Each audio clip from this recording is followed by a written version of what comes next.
देखो ना नारायण, जो संसार के रहस्य को समझते हैं ना, विवेकवान है वो, वह इस बंधन में नहीं फंसते। देखो सज्जनों, भागवत में कह आता है कि जब दो राजा लड़ने लगते हैं, यह धरती मेरी और यह धरती मेरी, तो धरती माता हंसती है। क्या हंसती है ये सज्जनों? अरे तुम्हारे बाप दादा भी लड़ते थे कि यह धरती मेरी, तुम्हारे दादा भी लड़ते थे कि यह धरती मेरी, लेकिन सब मर गए और उनकी खाक हमारे अंदर मिल गई और उनकी हड्डियां हमारे अंदर दबी हुई है। जो और कुछ दिनों के बाद तुम्हारी भी हड्डियां यहां दब जाएगी। क्यों मेरा मेरा कर कर के मर रहे हो? देखो नारायण, और महापुरुष अनुभवी संतों का तो आय हाय हाय अनुभव है, अनुभव है। हम आपस में चर्चा करते हुए इस बात को मैंने कहा ही है कि राम तीर्थ जी के पास भक्त लोग सत्संग के लिए मिलने के लिए आते रहते थे। तो आए तो एक सज्जन से आते रहते थे, तो कहते महाराज जी शाम होने वाली है, अब रात को कंबल तो आपको चाहिए, कंबल आपके यहाँ दिखता नहीं है। तो उन्होंने राम तीर्थ ने कहा पड़ा हुआ है। अब वो मुने बोला पड़ा होगा। फिर वो उससे रहा नहीं गया, उस सेवक से इधर उधर देखा, फिर बोले महाराज कंबल कहाँ है? तो राम तीर्थ जी ने कहा अरे चुप करके बैठ, पड़ा हुआ है। अब नारायण वो समझ गए कोई उठा के ले गया होगा, उस सेवक लोगों ने, सत्संगी लोगों ने तो कोई कंबल अच्छा ला करके रख दिया। खैर जब जाने लगे तो कहा महाराज जी कंबल कोई उठा के ले गया था, ये हमने रख दिया है, रात को आराम से विश्राम करना। तो राम तीर्थ जी ने कहा अरे पगले, तू मेरा यही घर समझ रहा है?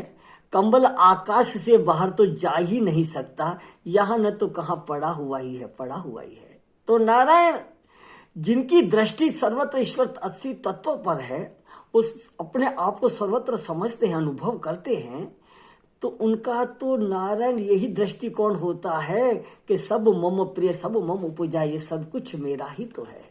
और जो संसारी आशा में बंधे हुए हैं ना, वो नारायण वो कहते यह मेरा, इस आशा के फंदे में पड़ करके जन्म मरण के चक्कर में पड़ते हैं। तो नारायण, पिंगला गीत गा रही है। क्या गीत गा रही है पिंगला?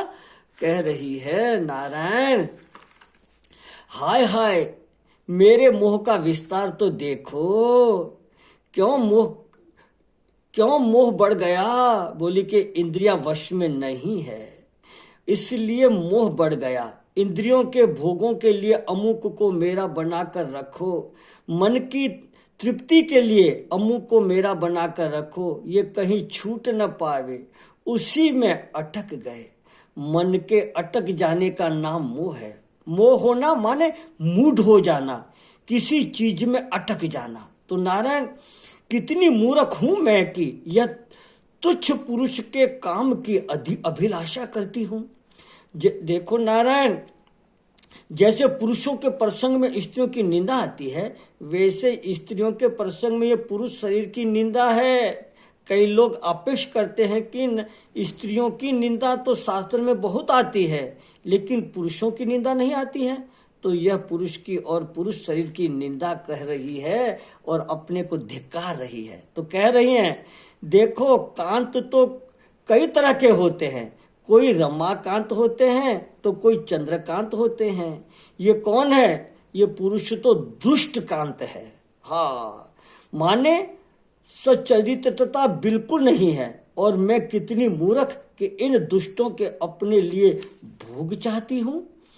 पिंगला अपने आप को धिक्कार रही है। देखो परमेश्वर तो कई दूर नहीं, वह बिल्कुल निकट है, हमारे हृदय में ही विराजमान है। और ये दुष्ट लोग कैसे हैं? हाँ, कि ये दूर रहे तब तो बहुत अच्छे हैं और निकट होए तो दुष्ट है।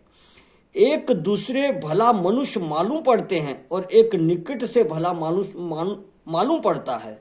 एक दूर से निकट पर अच्छा दिखता है और बगल में आवे तो अच्छा दिखता है। तो यह परमात्मा अपने अत्यंत निकट होने के साथ ही साथ आनंददायी है, लेकिन ये दुष्ट तो दुखदायक है। ये परमात्मा तृप्ति देने वाला है और ये दुष्ट लोग दुख देने वाले हैं। सारा ज्ञान, सारा धन अंतर्यामी परमात्मा से मिलता है। यह नित्य है, हमेशा मिला है, और बाहर का तो हमेशा नहीं मिलता है। बिछुड़ जाता है, मर जाता है, अविश्वासी हो जाता है, और परमात्मा एवं माने साक्षात अपरोक्ष है। मैंने उनको छोड़ दिया। पिंगला कह रही है कि मैंने उस परमात्मा को छोड़ दिया, अब गई कहां? बोले कि जिससे अपनी कामनाएं कभी पूरी नहीं हो सकती, जो दुख, भय, शोक, मोह आदि देने वाले हैं, जो अत्यंत तुच्छ हैं। पिंगला कह रही है, सज्जनों, मैं उसकी तो सेवा करती हूं, और हृदय में बैठा हुआ परमात्मा जो परमानंद स्वरूप है, उसको छोड़ रही हूं। मुझसे बढ़कर अज्ञानी मूर्ख कौन होगा? हाय हाय, मैंने जब तक अपने मन को बड़ा भारी दुख दिया, अब तक अपने मन को बड़ा भारी दुख दिया, यह धर्म के विरुद्ध, यह जो पर पुरुष के संग से निर्वाह करने वाली कामचारी वृत्ति, जो लोगों में अति निंदित है, जो नरक देने वाली है, पाप देने वाली है, उसका आश्रय लिया।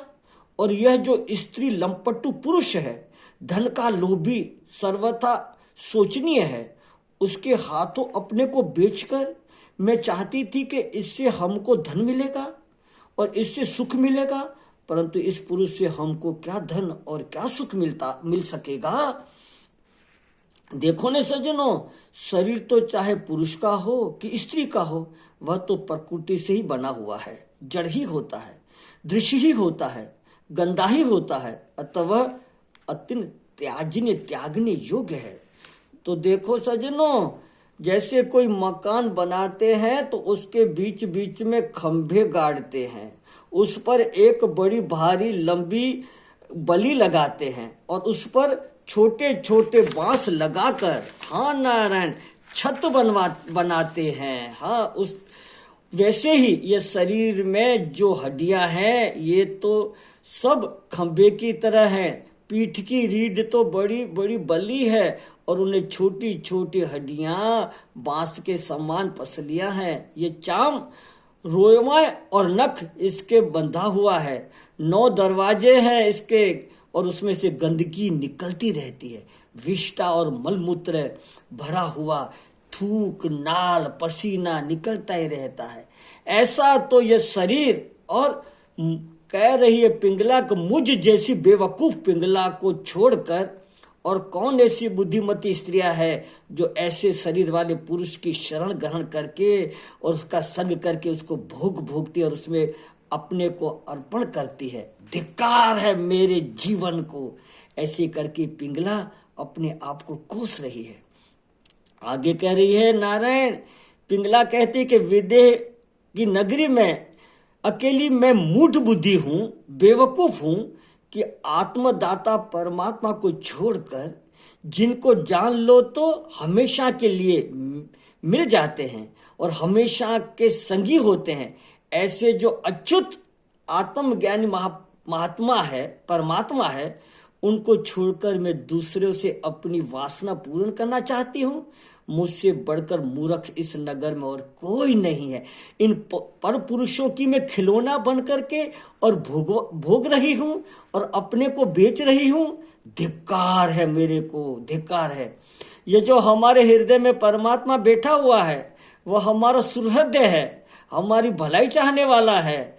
अगर हम तो उसको छोड़ करके, वो भलाई वाले परमात्मा को, सर्वे को छोड़ करके, वो सब कुछ जानता, सर्वशक्तिमान है, माने जो चाहे सो कर सकता है, परम दयालु है, वह तो हमारे हृदय में ही बैठा हुआ है और अपना सर्वस्व उसने हमको दे दिया है और बस हमारा भटकना समाप्त नहीं हो रहा है। हाय हाय, मैं ये विष्ठा भरे हुए मलमूत्र पुरुषों को भोग रही हूं। उन्होंने अपनी पत्नी को तो तृप्त नहीं किया और मुझे तृप्त करेगा ये? हाँ, धिक्कार है। इंद्र ने इंद्रानियों को भी कहा अप्सरा को सुख दिया है। वो भोगों में लंपटू है, मैं भी इन लंपटू पुरुषों से मैं बिक गई हूं। धिक्कार है मुझे, धिक्कार है।